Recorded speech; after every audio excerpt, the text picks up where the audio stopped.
یه دینام برق قدیمی دارم مال موتور یاماها 1500 که دیگه موتورش از بین رفته.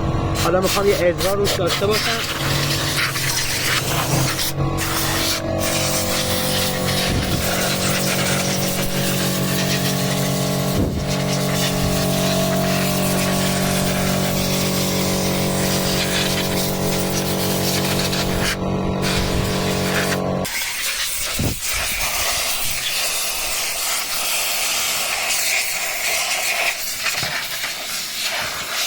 اتفاق دینام قدیمی میخوام به اتفاق لنگر و چند تا رنگ موتورسیکلت، رنگ خودرو جلو و خودرو عقب وصلش کنم که برق تولید بکنه. حالا ببینیم موفق میشیم یا نه. اگه موفق شدیم که کلیپش رو کامل براتون میذاریم و که انشالله شما هم لذتی برده باشین از این ویدیو.